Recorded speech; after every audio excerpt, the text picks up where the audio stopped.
बिस्मिल्लाह की बरकत का वाकया। कहा जाता है कि किसी इलाके में कहत साली पैदा हो गई।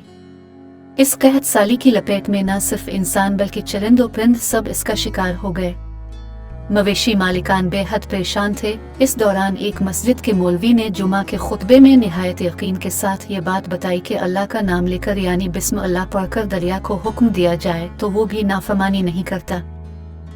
खुतबा सुनने वालों में एक चरवाहा भी मौजूद था। मौलवी की ये बात इसके दिल में उतर गई और इस बात पर उसका यकीन कामिल हो गया। इसने वापस आकर अपनी बकरियां खोली और सीधा दरिया पर चला गया। ऊंची आवाज से बिस्मिल्लाह अर्रहमान अर्रहीम पढ़ा और दरिया को कहा वो अपनी बकरियां चरवाने के लिए दूसरे पार जाना चाहता है और उससे कहा कि मुझे अपने ऊपर से गुजरने दे। ये कहकर उसने अपनी बकरियों को लिया और दरिया पर चलता हुआ दरिया पार कर गया। दरिया के दूसरी तरफ का इलाका घास से भरा पड़ा हुआ, दरख्तों के पत्ते भी सलामत थे क्योंकि किसी को यहाँ तक आने की रसाई नहीं थी। इसने खूब अच्छी तरह अपनी बकरियों को सैर करवाया और वापस लौट आया। फिर ये इसका मामूल बन गया कि वो बकरियां पार छोड़कर वापस आ जाता और शाम को जाकर बकरियां वापस ले आता। इसकी बकरियों का वजन दुगना चौगुना हो गया। लोग चौंक गए और इससे पूछा कि वो अपनी बकरियों को क्या खिलाता है। वो सीधा साधा और साफ दिल नौजवान था। उसने साफ साफ बात बता दी कि जनाब मैं तो बिस्मिल्लाह अर्रहमान अर्रहीम पढ़कर दरिया पर चलकर अपनी बकरियां दूसरी तरफ चरवाने ले जाता हूँ। ये बात सबने सुनी मगर किसी ने इस चरवाहे की बात पर यकीन नहीं किया क्योंकि ये नाकाबिल यकीन बात थी। मगर बात होते होते मौलवी साहब के पास पहुंच गई। मौलवी साहब ने इस चरवाहे को बुलाया और सारा माजरा पूछा। इस चरवाहे ने मौलवी साहब को ही हवाला बना लिया कि मौलवी साहब मैं तो आपका शुक्रिया अदा करने वाला था।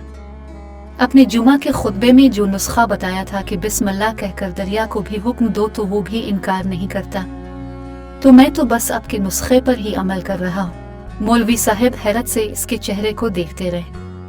मौलवी साहब ने कहा, भाई साहब ऐसी बातें तो हम हर जुमा में करते हैं, फकत उनका मकसद लोगों का ईमान बनाना होता है। मगर बकरियों वाला डटा रहा कि मैं तो बस बिस्मिल्लाह कहकर पानी पर चलता हूँ और बकरियों समेत पानी पार चला जाता हूँ। आखिरकार मौलवी साहब ने सुबह खुद यह तजुर्बा करने की ठानी, जिसे देखने चरवाहे समेत पूरा इलाका भी आ गया। मजमा ज्यादा था। मौलवी साहब ने एक दो बार सोचा कि इनकार कर दूं कि कहीं डूब ना जाऊं, मगर वो जो मौलवी साहब को कंधे पर उठाकर लाए थे अब भी जोशो खुरूश से अल्लाह अकबर के नारे लगा रहे थे और मौलवी साहब के हक में तारीफें कर रहे थे। आखिरकार मौलवी साहब ने अपने डर को दूर करने के लिए एक रस्सा मंगवाया। पहले इसे एक दरख्त के साथ बांधा, फिर अपनी कमर के साथ बांधा, फिर डरते डरते ढीला ढाला बिस्मिल्लाह पढ़ा और दरिया पर चलना शुरू हो गए। मगर पहला पांव ही रखा था कि पानी में गिर गए। मौलवी साहब डुबकियां खाने लगे और पानी के बहाव में बहना शुरू हो गए।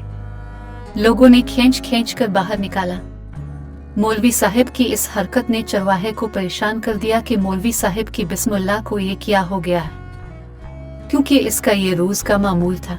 इसके अपने यकीन में कोई फर्क न आया। इसने बिस्मिल्लाह कहकर बकरियों को पानी की तरफ इशारा किया और खुद उनके पीछे चलता हुआ पार छोड़कर वापस भी आ गया।